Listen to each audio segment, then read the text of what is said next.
تمام تعریفیں ذات حق کے لیے جس کے سوا کوئی معبود نہیں۔ یا الہی تیرے ہی ہاتھ میں ہے سب بھلائیاں، بے شک تو ہر چیز پر قادر ہے، اور ہر دم ہر ساتھ ہزاراں ہزار از حد بے شمار درود و سلام ہو محمد و آل محمد پر، اصحاب محمد پر۔ سامعین کرام، لوگوں کے ذہن میں اکثر فقر کے متعلق سوال پیدا ہوتے رہتے ہیں کہ کیا فقیر کو بھی مہر لگتی ہے، اور اگر لگتی ہے تو کہاں سے، اور کیا فقیری چھینی بھی جا سکتی ہے؟ سامعین کرام، اگر ہم راہ فقر اور راہ سلوک کے مسافر ہیں تو ان سوالات کے جواب جاننا ہمارے لیے بہت ضروری ہیں، جو کہ آج کی ہماری ویڈیو کا حصہ ہیں۔ سامعین کرام، ایک بات ذہن میں رکھ لیں کہ فقر کسی مقام، مرتبے یا خواہش کا نام نہیں ہے، جس طرح عموماً کچھ لوگ عبادت و ریاضت کسی مقام یعنی قطب، ولی یا غوث بننے کے لیے کرتے ہیں، یا ان منصب کی منشا کرتے ہیں۔ دیکھیں، ویسے تو یہ بھی بڑے مرتبے اور منصب ہیں، لیکن فقر منصب سے پاک، لالچ سے ہٹ کر ایک الگ بے لوث مقام کا نام ہے۔ سلطان العارفین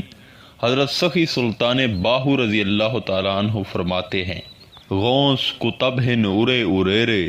عاشق جان نگیرے ہو، جیڑی منزل عاشق پہنچے، اتھے غوث نہ پاندے پھیرے ہو، عاشق وچ وصال دے راہ دے، جناں دے لا مکانی ڈیرے ہو، میں قربان تنہ تو باہو، جنہ ذاتوں ذات بسیرے ہو۔ سامعین کرام، جس طرح دنیا داری میں مختلف عہدے اور پوسٹیں ہوتی ہیں، اسی طرح تصوف میں بھی مختلف مقامات اور منازل ہوتی ہیں، انہی میں سے غوث و قطب بھی ہیں، لیکن ان تمام مراتب میں سب سے افضل مرتبہ صاحب فقر، فقیر اور عاشق کا ہوتا ہے، جیسا کہ سلطان العارفین حضرت سخی سلطان باہو رضی اللہ تعالیٰ عنہ ارشاد فرماتے ہیں، غوث و قطب اگر تمام عمر بھی مجاہدہ ریاضت میں مصروف رہیں تو مرتبہ فقر کی ابتدا کو بھی نہیں پہنچ سکتے، کیونکہ مرتبہ فقر کی ابتدا شرف لقا یعنی دیدار الہی ہے، اور شرف لقا کا حصول فنائے نفس سے ہے، اور فنائے نفس کا حصول زندگی قلب اور بقائے روح سے ہے۔ دراصل فقر خود کو ختم کر کے ذات حق میں فنا ہو جانے کا نام ہے، جہاں فقیر کو اپنے مقام یا مرتبے کا ہوش تک نہیں رہتا۔ سلطان العارفین سرکار فرماتے ہیں کہ فقر ایک نور ہے جو اللہ کی نگاہ اور اس کی بارگاہ میں ہر وقت منظور نظر ہوتا ہے۔ سامعین کرام، یاد رہے کہ فقر نبی کریم صلی اللہ علیہ وآلہ وسلم کا ورثہ ہے، اور یہ نبی کریم صلی اللہ علیہ وآلہ وسلم کو اللہ تعالیٰ کی طرف سے تحفہ میں ملا تھا، اور نبی کریم صلی اللہ علیہ وآلہ وسلم نے فقر پر فخر کیا ہے۔ اب بات کو سمجھیے گا۔ دیکھیں، حضرت سخی سلطان باہو سرکار فرماتے ہیں کہ پیر چار ہیں، چار پیروں کو شناخت کر لو کہ اول صدیقوں کے پیر حضرت ابوبکر صدیق رضی اللہ تعالی عنہ ہیں،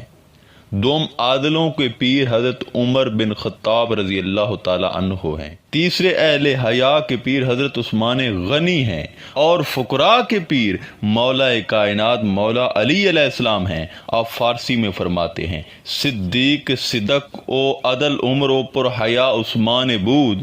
گوئی فقرش از پیغمبر شاہ مردان میر بود۔ حضرت ابوبکر صدیق صاحب صدق ہیں، حضرت عمر فاروق صاحب عدل ہیں، اور حضرت عثمان غنی یہ پر حیا ہیں، اور حضرت مولا کائنات مولا علی علیہ السلام نے حضرت محمد صلی اللہ علیہ وآلہ وسلم سے فقر حاصل کیا ہے۔ حضرت سخی سلطان باہو اس بیت میں فرماتے ہیں کہ حضور علیہ السلام کی وراثت اور متاع یعنی جو فقر تھا وہ مولا کائنات مولا علی کو منتقل ہوا ہے۔ دراصل فقر کی یہ نعمت عظمیٰ معراج کی رات حضور پاک صلی اللہ علیہ وآلہ وسلم کو عطا ہوئی تھی، پھر یہ فقر آپ صلی اللہ علیہ وآلہ وسلم کے وسیلہ سے آپ کی آل میں سلطان الفقر کا مرتبہ علی جناب خاتون جنت حضرت فاطمہ تو زہرا کو عطا ہوا، اور پھر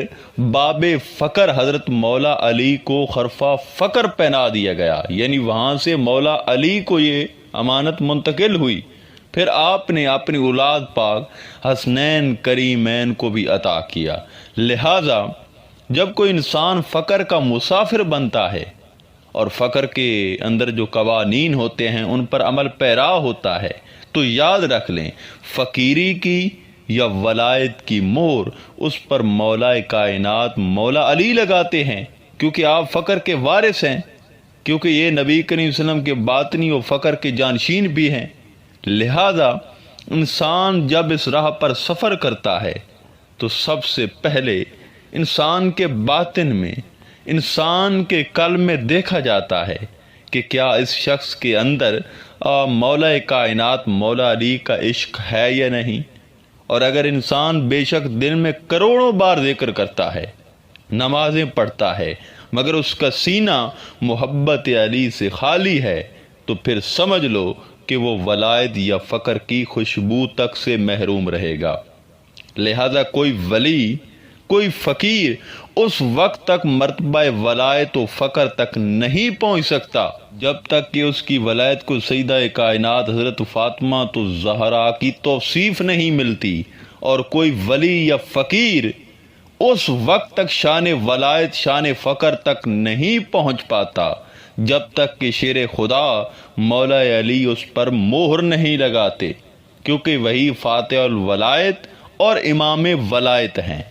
باقی جہاں تک یہ سوال کہ کیا فقر چھینا بھی جا سکتا ہے، تو دیکھیں ایسا بالکل ناممکن ہے۔ دراصل کمزور نسبت کو طاقتور نسبت سلب کر سکتی ہے، عہدہ چھن سکتا ہے، مگر فقر کو کوئی نہیں چھین سکتا، کیونکہ یہ بلند مقام ہے جس کا تعلق ذات حق اور دیدار الہی سے ہے۔ فقر میں نہ جنت کی طلب ہوتی ہے اور نہ دوزخ کی، اور نہ اس میں کچھ اپنی ذات کے لیے طلب کیا جاتا ہے، اور نہ فقر میں مریدوں کی تقدیریں بدلی جاتی ہیں، بلکہ جو ان کے نصیب میں لکھا ہے اسی پر ان کو شاک کے رہنا سکھایا جاتا ہے، اور نہ اس راہ میں کرامات ہوتی ہیں۔ لہذا فقر چھینا نہیں جاتا، حتیٰ کہ موت سے بھی نہیں۔ فقر کا فیض مر کے بھی قبر کے اندر جاری رہتا ہے۔ سلطان العارفین اپنے اکثر ابیات میں ایک جملہ فرماتے ہیں کہ میں قربان تنہ تو باہو قبر جنا دی جیوے ہوں، یعنی فقیر کی تو قبر بھی زندہ رہتی ہے اور اس کی قبر فقیری سے دائم اور قائم رہتی ہے۔ اس کی قبر پر کوئی سوال کرے تو اس کو بھی وہ فیض اور فقر عطا کر دیتا ہے۔ آخر میں دعا ہے